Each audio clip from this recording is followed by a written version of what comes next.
설교에 이어서 풍성기도까지 목사님께서 인도해 주시겠습니다. 본문 말씀 마태복음 8장 5절에서 13절을 한 절씩 교독하시겠습니다. 예수께서 가버나움에 들어가시니 한 백부장이 나와 간구하여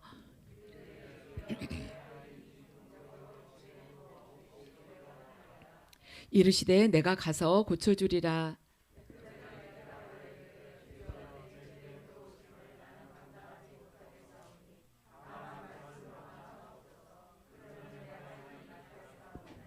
나도 남의 수하에 있는 사람이요 내 아래에도 군사가 있으니 이더러 가라 하면 가고 저더러 오라 하면 오고 내 종더러 이것을 하라 하면 하나이다.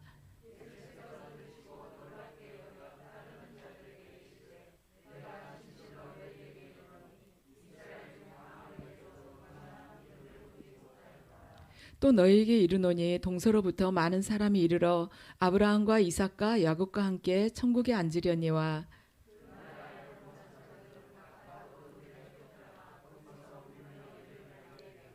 함께 읽으시겠습니다. 예수께서 백부장에게 이르시되 가라 내 믿은 대로 될지어다 하시니 그 즉시 하인이 나으니이다. 아멘. 잠시 주님께서 주신 보혈의 은혜 받으시겠습니다.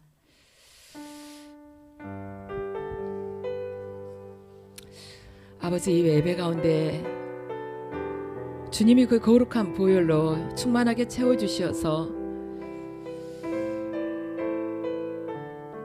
저희 안에 있는 세속적인 것들, 이기적인 생각과 마음들을 모두 아버지 제해 주시옵소서.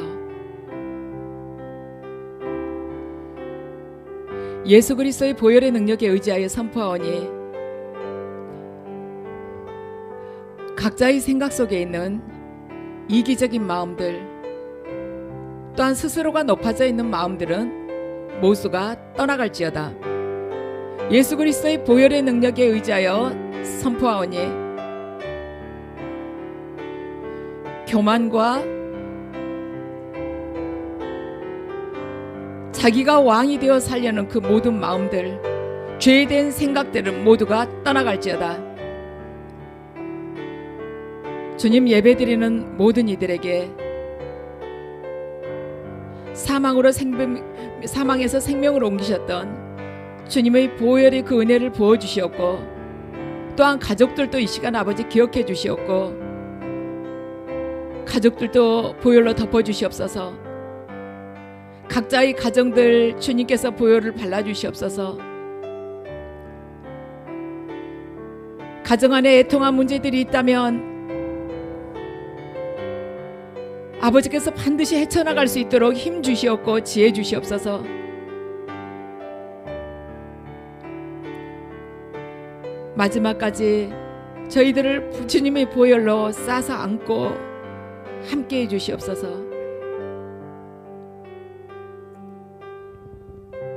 아멘.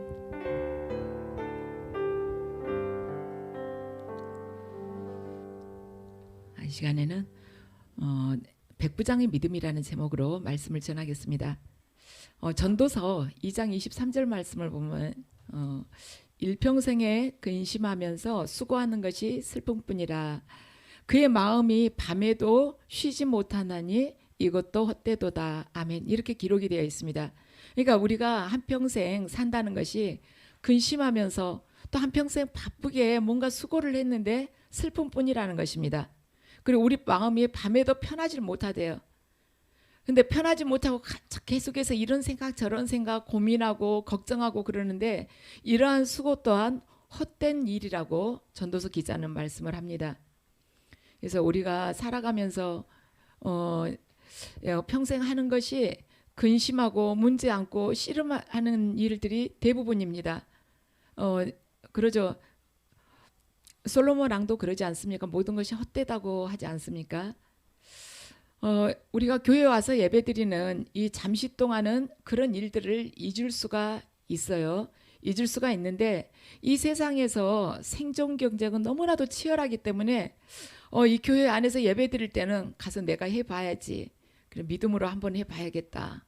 그렇게 했다가도 막상 정작 나가고 보면 없다고 천대받고 무식하다고 무시받고 그러다 보면 이 세상에서 억울하고 너무너무 화가 치밀어 오를 때가 많습니다.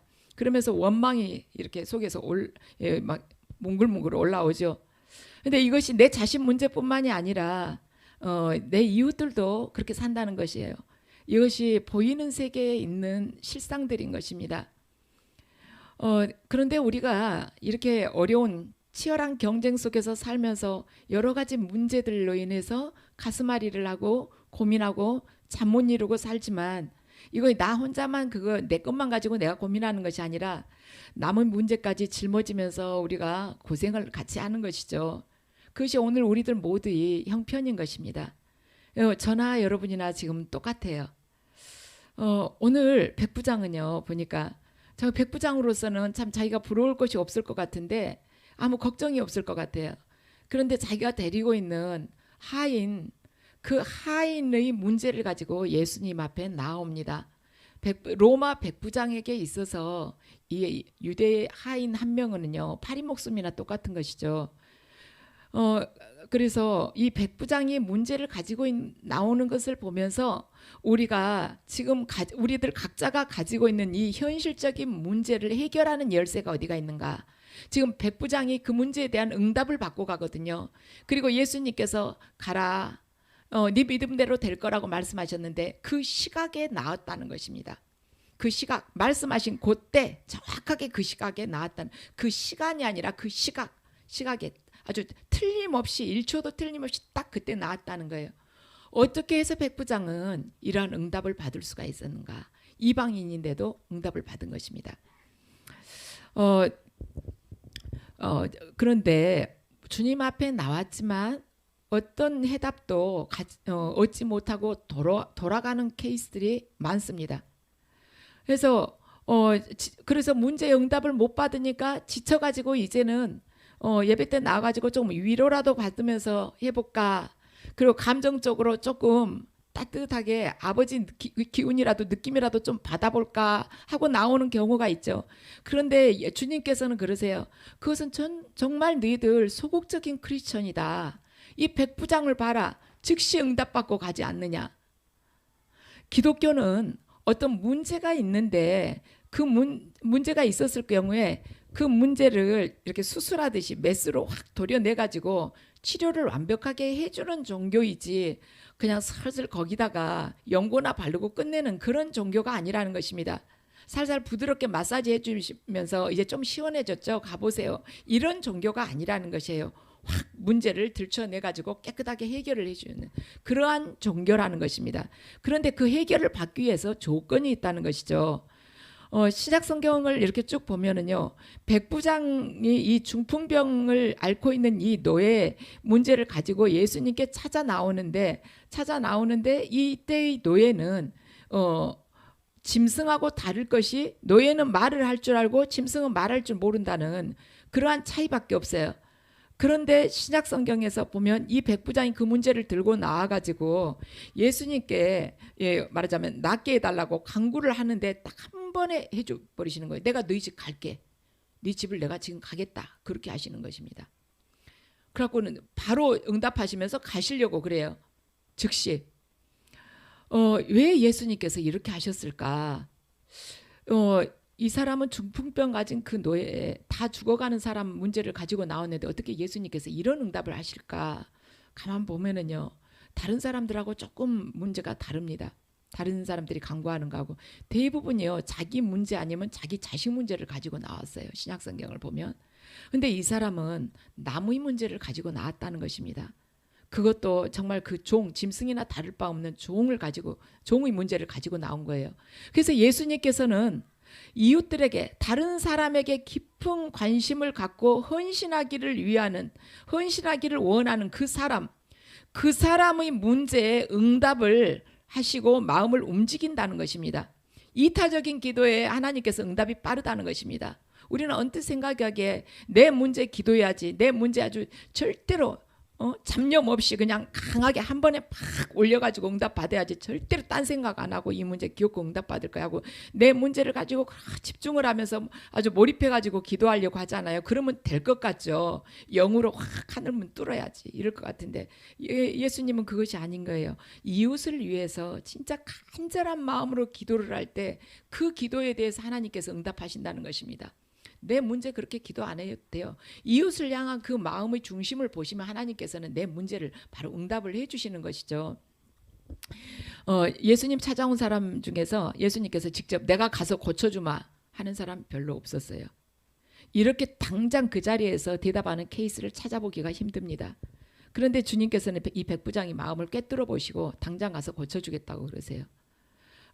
그래서 주님께서 이렇게 하시는 걸 보면 이기적인 기도에는 응답을 빨리 안 하시구나.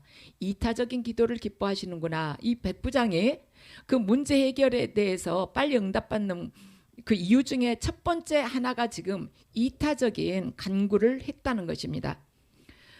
그리고 그 다음에 뭐냐면 이렇게 내가 가서 고쳐주마 이랬는데 이 백부장이 그러세요, 오세요 이렇게 주님께 말씀드리지 않았어요. 주여, 주님이 제 집에 오신 것을 제가 감당을 할 수가 없습니다. 그냥 한 말씀만 해주십시오. 제 종이 그 말씀만 해주시면 제 종이 나을 것입니다. 제 밑에도 병사들이 있는데 이 사람 보고 가라 하면 가고 저 사람대로 오라 하면 옵니다. 주님이 그 말씀을 듣고 깜짝 놀랐어요. 왜냐하면 예수님의 그 권위가 어떤지를 이 사람이 알고 있었다는 것입니다. 그러니까 예수님께서 나는 지금까지 이스라엘 사람 가운데서 이런 믿음을 본 적이 없다고 말씀을 하십니다. 예수님께서 아주 최고로 인정하신 믿음 중에 하나였어요. 그리고 백부장에게 말씀하시기를 네가 믿는 대로 될 것이다 하셨고 하인은 그 시각에 나았습니다. 우리가 간구할 때 그 시각에 응답받으면 얼마나 좋겠습니까? 백부장은 예수님의 그 권위를 알고 있었고 인정을 했습니다. 그러니까 예수님께서 그 보시고는 예수님을 그 보는 눈이 뭐냐면 백부장이 보는 눈은 로마 황제보다도 예수님은 훨씬 더 위대한 분이시다. 그리고 그분은 어떤 문제든지 해결하실 수 있는 분이시다. 여기서 말씀 한마디면 모든 것이 다 되시는 분이시다. 그것이 백부장의 믿음이 아주 다른 사람들하고 아주 비교가 되는 탁월한 점이라는 것입니다. 어떻게 우리가 인간적으로 생각해 보면 예수님께서 그래 내가 가서 고쳐주마 이렇게 하셨을 때 오세요 제가 준비하겠습니다.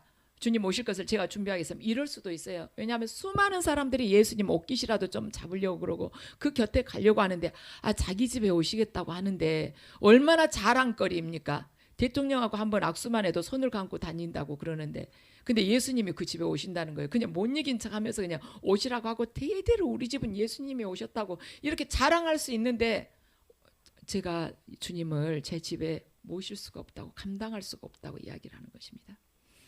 예수님의 그 권위가 어떤 것인가를 이 사람이 알고 있었고 그 권위는요 이 세상 속에서도 그래요. 권위하고 이 말하고는 항상 같이 붙어 다니는 것입니다.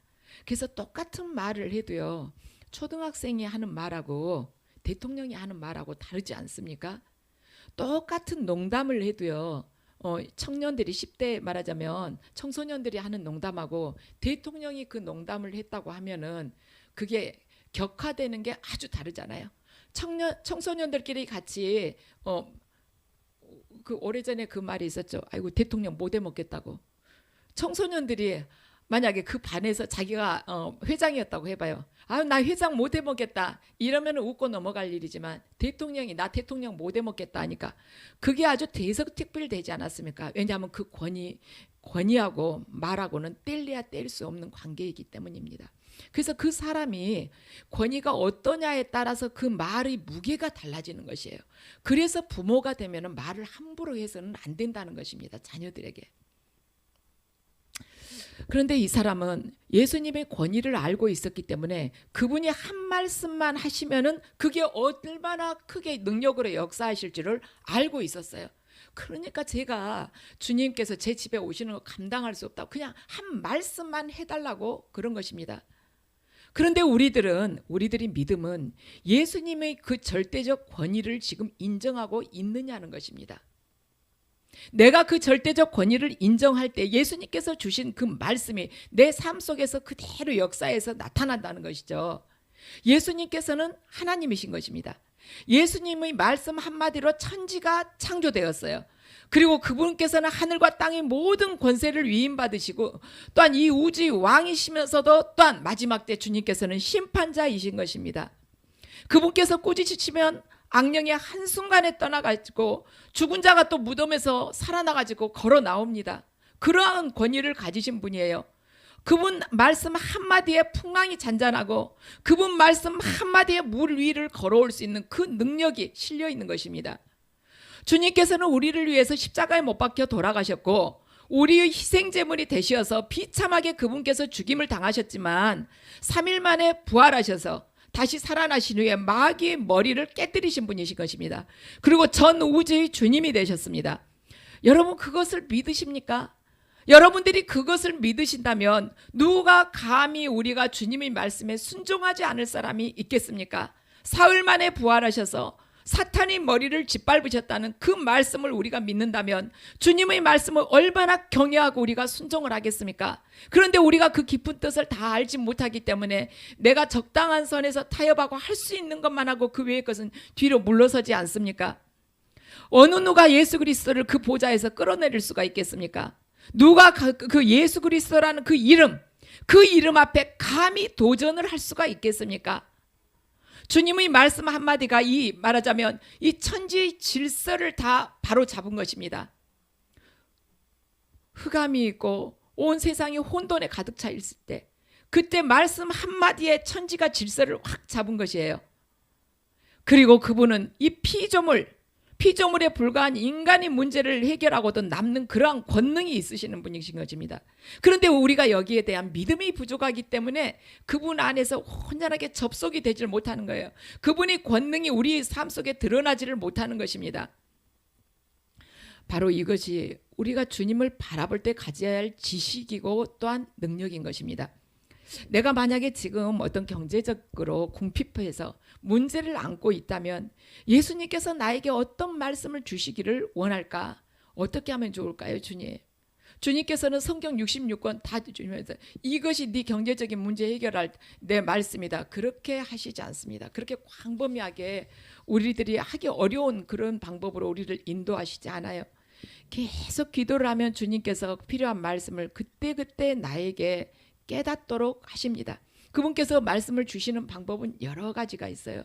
우리가 시간을 딱 정해놓고 그분 앞에 기도를 드릴 때 그분께서 내 마음에 이렇게 감동을 주시는 부분이 있고 또한 하나님은 이 성경 말씀을 읽을 때 하나님께서 특별한 어느 부분에 딱 은혜를 주시는 그 부분이 있어요. 아, 오늘 이걸 나에게 주시구나 하는 그러한 부분들 성령께서 그 시간에 나에게 딱 내 영혼을 터치해 주시는 부분이 있습니다. 그걸 붙들고 주님 앞에 기도하면서 또 나아갈 수도 있고요. 또한 내가 설교 말씀을 들을 때 저 말씀이 나에게 주시는 말씀이구나 하는 그런 깨달음을 주시면서 내 심령 안에 딱 각인을 시켜주실 때가 있어요. 또 어쩔 때는 성경 공부를 할 때 내 마음의 눈을 열어주셔가지고 주님께서 딱 나에게 주시려고 하셨던 그 말씀을 이 마음판에 딱 새겨주실 때가 있습니다. 여러분, 이 백부장은 그랬어요. 말씀만 하시라고 했습니다. 그러면 제 종이 나으리이다. 주여, 오늘 내 문제를 해결할 수 있는 주님의 음성을 지금 저에게 들려주십시오. 주님의 음성 한마디면 모든 것이 될 수가 있는 것입니다. 아버지의 뜻대로 되기를 원합니다. 주님, 제 뜻이 아니고 아버지의 뜻대로 이루어질 수 있도록 저에게 말씀 주시옵소서 하면 주님의 그 음성이 반드시 주님의 뜻이 나에게 전해지는 것입니다.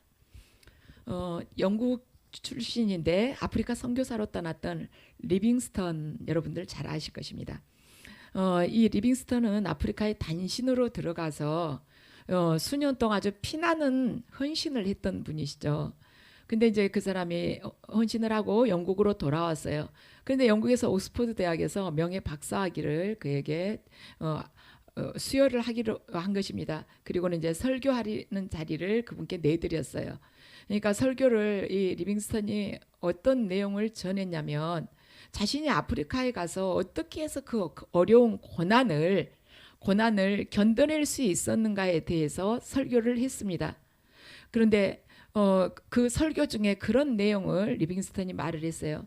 사자가 자기한테 와서 자기를 공격해가지고 덤벼들어서 팔 하나가 불구가 됐다고 이야기를 했어요. 사자가 물어뜯어가지고. 그러면서 말하자면 학위 받으면서 설교하는 그 시간에도 이 팔 하나를 그대로 붙인 채로 많은 사람들 앞에서 이야기를 했습니다. 그 찌는 아주 아프리카의 그 찌는 듯한 무더위, 그리고 모기, 파리, 곤충, 맹수들, 또 자기하고 말 통하는 백인은 단 하나도 없는 뭐 정글도 얼마나 많겠습니까? 그래서 자기한테 그 다가오는 그 어떠한 맹수들에 대한 공격이나 거기에 대한 두려움, 또한 외로움, 또한 고통, 이러한 것을 자기가 얼마나 그걸 어떻게 해서 견뎌냈는가를 이야기를 한 것입니다. 그래서 자기가 어려운 문제를 당할 때마다 자기를 붙들어주고 자신에게 새 힘을 주면서 문제를 해결할 수 있는 길은 딱 하나였다고 이야기를 했어요. 말하자면 얼마나 두렵겠어요. 밤 캄캄할 때도 낮에도 밤인 것처럼 느껴질 때가 많지 않겠어요. 정글 속에서 하늘이 보이겠습니까? 하늘도 보이지 않게 빽빽한 그 정글 속에서, 늪지대 속에서 한번 빠지면 어디까지 밑에까지 가라앉아야 될지 모르는 그 늪지 속을 이렇게 헤쳐나가면서 복음을 전할 때 두려울 때가 얼마나 많았겠습니까? 그런데 딱 한 말씀이 자기를 붙들어줬다는 것입니다. 하나님께서 리빙스턴에게 들려주신 말씀입니다. 자, 마태복음 28장 20절 말씀을 함께 읽으시겠습니다. 자, 함께 읽으시죠. 내가 너희에게 분부한 모든 것을 가르쳐 지키게 하라. 볼지어다 내가 세상 끝날까지 너희와 항상 함께 있으리라 하시니라. 아멘. 하나님께서 리빙스턴에게 내가 세상 끝날까지 너희와 항상 함께 있으리라 하셨다는 것입니다. 하나님께서 저와 여러분에게도 이 말씀 주시지 않았겠습니까? 내가 세상 끝날까지 너와 함께 하리라. 그러면 어떤 고난이라든지 우리가 헤쳐나갈 수 있지 않겠습니까? 이 세상보다 더 크신 그분이 나와 함께 하시는데 두려울 것이 무엇이 있겠습니까? 이것이 리빙스턴을 강하게 만들었고, 이것 때문에 리빙스턴이 떨지 않았고, 이것 때문에 리빙스턴이 모든 고통을 이길 수 있었다고 말했습니다. 사도 바울은 고린도후서 5장 8절과 9절을 통해서 이렇게 말씀을 전합니다. 함께 읽으시죠. 우리가 담대하여 원하는 바는 차라리 몸을 떠나 주와 함께 있는 그것이라. 그런즉 우리는 몸으로 있든지 떠나든지 주를 기쁘시게 하는 자가 되기를 힘쓰노라. 아멘. 몸으로 있든지 떠나 있든지 주를 기쁘시게 하는 자가 되기를 힘쓴다는 거예요. 그런데 그 전에 8절에서는 차라리 몸을 떠나서 주와 함께 있고 싶다, 이렇게 사도 바울이 말을 합니다. 우리 어쩔 때 그럴 생각 들지 있죠. 문제는 굉장히 큰데 그 문제에 대해서 어떻게 헤쳐나갈 그런 방법이 떠오르지 않을 때, 차라리 주님 곁에 갔으면, 이런 마음 들 때 있지 않습니까? 사도 바울이 오늘 이 8절과 9절 말씀을 전할 때는 영원한 것에 대한 확신이 있었기 때문일 것입니다. 이렇게 너무 힘들어서 내가 빨리 죽어서 천국 갔으면 좋겠다 하고 고백을 한 것이죠. 그런데 바울이 자기 몸이 여기 있으나 거기 있으나 괜찮다고 그래. 천국에 있으나 괜찮다고 9절을 통해서 왜 바울이 그런 말을 했을까? 왜 지금 이 땅의 생을 이 땅에서 살아도 좋다고 했을까? 이 땅에서 생을 포기할 수 없는 이유가 이 땅에서 눈에 보이는 것들이기 때문이지만 지금 눈에 보이는 것들이 바울에게 있어서는 너무나도 억울하고 견딜 수 없는 상황이지만, 그럼에도 불구하고 우리가 선을 포기할 수 없는 이유가 있다면, 내 삶은요 어쩔 때는 너무 억울하고 척박해요. 너무나도 소망이 없는 것처럼 보입니다. 정말 딱 지금 천국에 갔으면 이런 생각이 들 때가 있어요. 그렇지만 우리가 이 인생을 포기할 수 없는 이유는 뭐냐면, 우리가 보는 것으로 살지 않고 믿는 것으로 살기 때문에 우리가 생을 포기하지를 못하는 것입니다. 우리가 육의 세계, 육안으로 보이는 것으로 살지 않고 영원한 그 세계를 향한 소망이 있기 때문에 이 땅에서 우리가 생을 포기하지를 못하는 거예요. 내 마음대로 말하자면 이 목숨을 끊지를 못한다는 것입니다. 바로 하나님의 그 약속의 말씀이 내 삶을 통해서 이루어져야 하기 때문에 우리가 그걸 끊지를 못하는 거예요. 그래서 리빙스턴이 마태복음 28장 20절 말씀을 붙들고 그 마지막까지 사자에게 팔이 뜯기는 한이 있더라도 아프리카에서 그 사역을 감당을 한 것입니다. 우리의 삶 속에서 고난이 없는 사람이 어디가 있겠습니까? 누가 계속 기쁨으로만 점철되는 그러한 삶을 살아갈 수가 있겠습니까? 그렇지만 우리가 무엇을 붙드느냐에 따라서 우리는 사망으로 떨어질 수도 있고 생명으로 건져 올림을 받을 수 있다는 것입니다. 우리의 이 삶이 하나님의 말씀 안에만 딱 서게 되면 우리는 항상 생명의 길을 걷게 돼요. 저도 살아가면서 이렇게 생활하면서 어쩔 땐 너무 힘들 때가 있습니다. 말씀대로 산다는 것이 참 어려울 때가 많아요. 그렇지만 그때마다 제가 제 생각을 딱 꺾는 이유는 뭐냐면 그냥 생각을 접어버리는 데 있어서는 이 말씀이 하나님이신데 내가 그분을 사랑한다면 당연히 그분 말씀 또한 사랑하는 거지. 말씀 자체가 하나님이신데 그렇기 때문에 말씀에 순종하기를 제가 간절하게 원하고, 두 번째는 뭐냐면 말씀을 벗어나는 것은 말씀 자체가 생명이지 않습니까? 벗어나는 것은 다 사망이잖아요. 그러니까 내가 지금 육신으로는 숨을 쉬고 눈을 깜빡이고 있지만 말씀에서 벗어나면 저는 사망의 길로 걸어가는 것이기 때문에 제가 순종하기를 원한다는 것입니다. 이 세상에는 생명 아니면 사망 둘 중에 하나밖에 없어요. 중간에 뭐 적당하게 기절했다가 일어나고 이거 없습니다. 영의 세계에서는. 그래서 저나 여러분이나 말씀에 순종하면 분명히 어떤 불이익이 올 것만 같고 내가 못 견딜 것 같다, 내가 그냥 폭삭 망할 것 같다, 그래도 말씀에 순종하면은요 그 말씀의 주인이신 하나님께서 책임을 지시는 것입니다. 지금은 불투명하고 지금은 이것이 바로 순종하면 사망이지 순종하면 멸망이지 그걸로 끝이지 하게 보인다 할지라도 말씀 영적인 거잖아요. 하나님의 말씀은 영이시잖아요. 그렇지만 그 말씀을 꽉 붙들면 그분이 강력한 생명이 우리의 삶을 지배하면서 반드시 생명으로 우리를 인도하신다는 것입니다. 그것이 하나님 약속의 말씀인 것입니다. 그래서 그분의 권위를 우리가 삶 속에서 인정을 하면서 그분의 말씀에 순복하며 살아야만이 우리의 삶이 하루도 빠뜨리지 않고 하늘나라에 기록이 된다는 것입니다. 하나님과 연관되지 않은 것은 아무것도 우리 기록이 되지 않아요. 남지를 않습니다. 그렇기 때문에 이 땅에서 비록 살면서 어렵고 억울하고 말하자면 분노가 일어나는 그러한 상황이 닥친다 할지라도 주님 말씀하시옵소서. 제가 아버지 이 시간 아버지 그 성령께 온전히 굴복하여서 제 마음을 절제하고 주님의 말씀으로만 제 안으로 채우기를 원합니다. 주님, 아버지께서 기뻐하시는 대로 저를 인도해 달라고 기도하면 반드시 주님께서 인도해 주십니다. 한 생명을 위해서라도 당신의 몸을 내주실 수 있는 그 주님께서 어찌 우리가 생명의 길로 주님의 길로 따라가겠다고 하는데 왜 주님께서 인도를 안 해주시겠습니까? 주님께서는 우리는 백부장처럼 하나님의 말씀을 사모해야 돼요. 한 말씀만 하시옵소서. 그러면 제 종이 나으리이다. 주님, 한 말씀만 하시옵소서. 제가 아버지 마음 시원하게 살 수 있도록 주님 저를 인도해 주시옵소서. 한 말씀만 하시옵소서. 주님 영광을 드러낼 수 있도록 인도하시옵소서.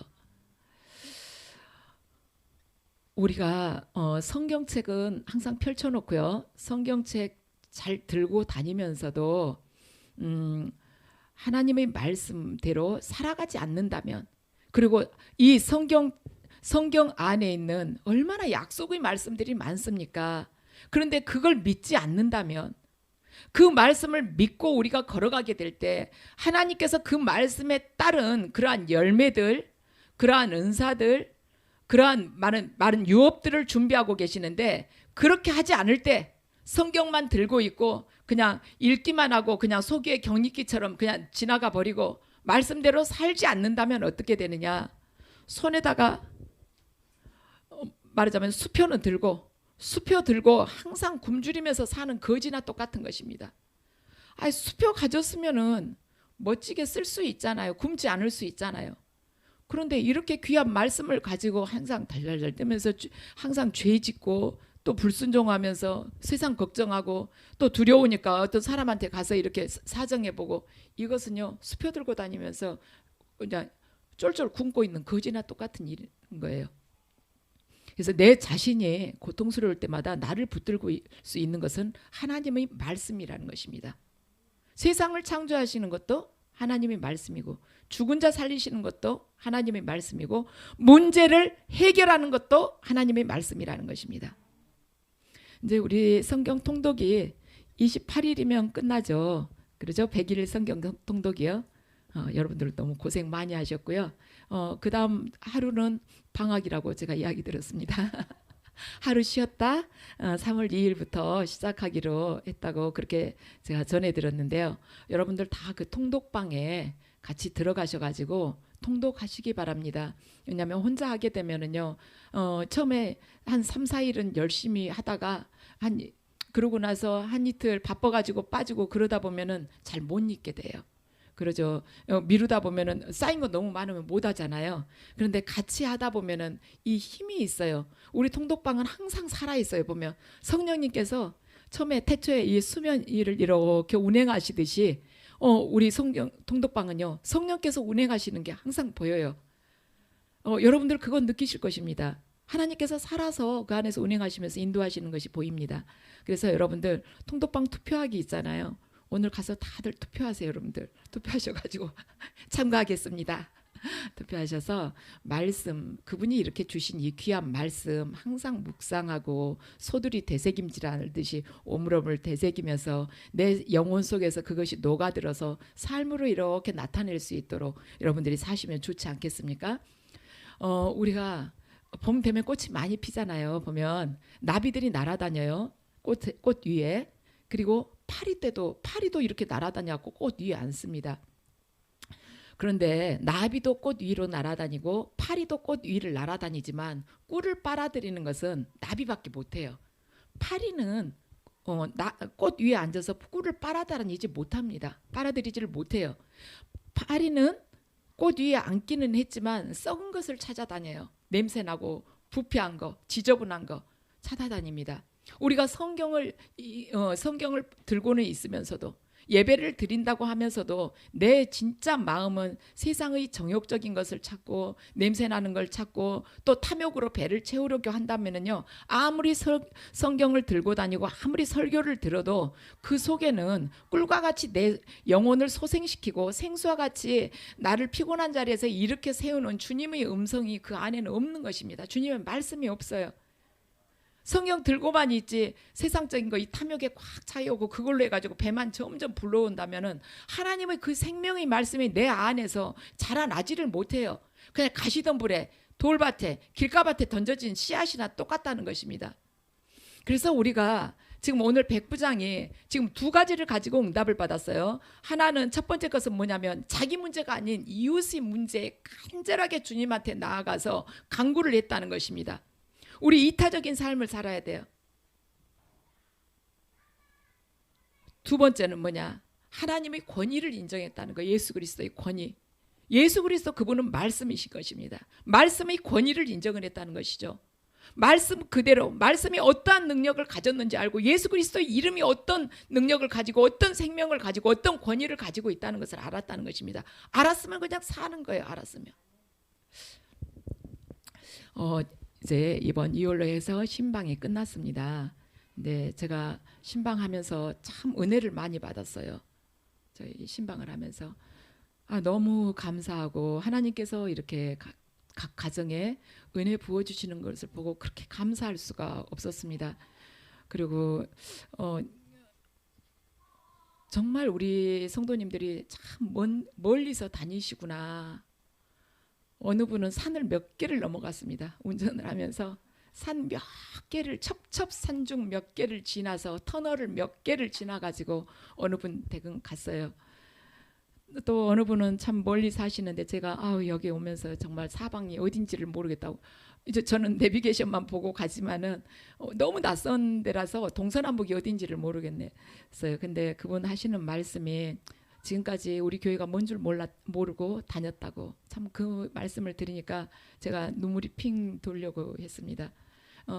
그분이 여기까지 오시는 데 있어서 수많은 교회를 거치고 얼마나 많은 십자가를 거치고 우리 시온산 교회까지 오셨겠습니까? 그래서 하나님께서 우리 시온산 교회 성도님들 한 분 한 분 다 이렇게 견고하게 세워주시고 세상 어떤 불신이 아무리 난무한데라도 우리 성도님들을 가서 세워놨을 때 그곳에 있어서 영혼들이 변할 수 있는 그런 빛과 소금이 되었으면 하는 그러한 마음을 제가 가져봤습니다. 이번에 신방을 신청 안 하신 분들 계실 거예요. 그런데 다음에 또 주님께서 신방을 하라고 하시면 또 공지를 여러분들에게 드릴 것입니다. 그런데 저는 이제 약간 안타까웠던 부분이 꼭 신방이 필요하신 분은 말씀하셨으면 좋았을 걸. 우리 집 이렇게 누추한데 어떻게 우리 집에 오시라고 하겠어, 이런 생각을 혹시라도 여러분 중에 가지고 계신 분은 계시지 않았을까, 제가 그런 생각이 조금 들었었습니다. 어떤 집에서 얼마나 넓은 집에서 무엇을 하고 꾸미고 사는가는 전혀 중요하지가 않습니다. 성경에도 많이 기록이 되어 있지만 이 땅에서 우리들이 삶은 나그네예요. 순례자입니다. 구약에서 보면은 장막을 치고 살다가 주님의 그 구름기둥 불기둥이 움직이면 그냥 장막 걷어가지고 가는 것입니다. 우리 육신이 물론 장막이지만 이 육신이 허물어지면 하늘에 예수 그리스도께서 예비하신 그 초소로 우리들이 돌아가겠지만은 이 땅에서 사는 우리 집, 말하자면 비와 더위를 피할 수 있게 해주는 집, 그것 또한 장막이라는 것입니다. 잠시 후면 다 허물어질 장막들이에요. 그래서 내가 어떤 집에서 사는가 이런 걸 어떻게 보여주겠어? 전혀 그것은 문제가 될 것이 없습니다. 그 안에서 얼마나 주님 바라보면서 아버지 뜻대로 살기 위해서 몸부림치는가, 그 자가 바로 성전인 것입니다. 아무리 대골 같은 집에서 산다 할지라도 그 불의한 마음을 품고 세상 속에서 그 경쟁 속에서 매몰차게 다른 사람들을 짓밟고 첫째가 되려고 하려는 자는, 그 자는 유구인 눈으로 보기에는 멋진 집일 줄 몰라도 하나님께서 불시험을 하실 때 한순간에 타버릴 수 있는 새 둥지나 똑같다는 것입니다. 그래서 여러분들 혹시 신방이 필요하신데 이번에 못하신 분들은 다음번에 여러분들이 해주시면 또 제가 방문을 하겠습니다. 거리 먼 것은 걱정하지 마시고요. 우리 집 이렇게 먼데 어떻게, 괜찮습니다. 괜찮아요. 그래서 우리가 앞으로는 지금 오늘 백부장의 이 예화를 봤는데요. 백부장, 그렇죠. 주님께 응답받은 게 다 그거였어요. 타인에게 깊은 관심을 갖고 그 사람을 위해서 부끄러움이고 수치고 다 놔두고 나아간 것입니다. 로마 백부장이면 얼마나 막강한 힘을 가졌겠습니까? 그런데 부탁을 하러 갔어요. 예수님한테. 좀 저희 하인 좀 낫게 해주세요. 이 사람이 남한테 부탁할 일이 뭐가 그렇게 있었겠습니까? 그런데 말하자면 타인을 살리기 위해서 헌신하는 자, 그 자로 우리가 살아갈 때 우리의 문제가 더 빨리 응답이 된다는 것입니다. 두 번째는 예수 그리스도의 권위를 우리 삶 곳곳에서 인정을 해야 된다는 것입니다. 우리 삶의 모든 부분에서 예수 그리스도의 그분이 권위, 그분이 말씀 안에 들어있는 능력을 믿고 그분을 향해서 나아간다는 것입니다.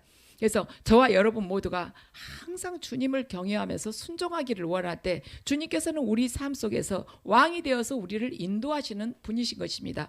이것이 바로 천국이에요. 천국이라는 것은 바로 그거잖아요. 어떤 눈에 보이는 땅덩어리, 그것이 아니라 하나님의 통치가 이루어지는 것이 바로 천국이지 않습니까? 그래서 그게 바로 이 땅에서 천국을 살아가는 것입니다. 그래서 저와 여러분 지금 살아가면서 정말 문제들 많죠. 그렇지만 지금만 문제 많은 것이 아니에요.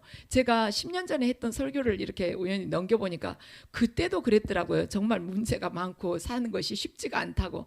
다 그런 거예요. 그러면서 그 안에서 이 생명을, 예수 그리스도의 생명을 그냥 부둥켜 안고 항상 오늘이 마지막이다 하는 그런 심정으로 회개하고 거룩하고 정결하고 주님 경외하면서 그냥 가는 것입니다. 그래서 저 여러분 모두가 이 깊은 진리, 그 비밀을 알지 않았습니까? 복음의 비밀을 알지 않았습니까? 율법의 완성은 사랑이라고 했는데 주님께서 우리가 이웃을 내 몸같이 사랑할 때 그 문제에 대해서 응답을 하시는구나. 이웃의 문제를 내 것처럼 생각하고 나아갈 때 주님께서 응답을 하시구나. 두 번째는 예수 그리스도의 그 권위를 인정하면서 삶 속에서 그분의 말씀이 우리의 삶에서 주도적으로 나아가게 될 때 그분께서 모든 것을 이루시는 분이시구나. 이 두 가지를 딱 기억을 하고 가셔가지고 이 성전을 딱 떠나셔부터 그렇게 실천하시면서 사시면 주님께서 여러분의 그 가정 안에 항상 보좌로 임하시고 여러분의 삶을 인도하시며 동행하실 것입니다. 그 축복이 모두에게 임하시기를 축원합니다.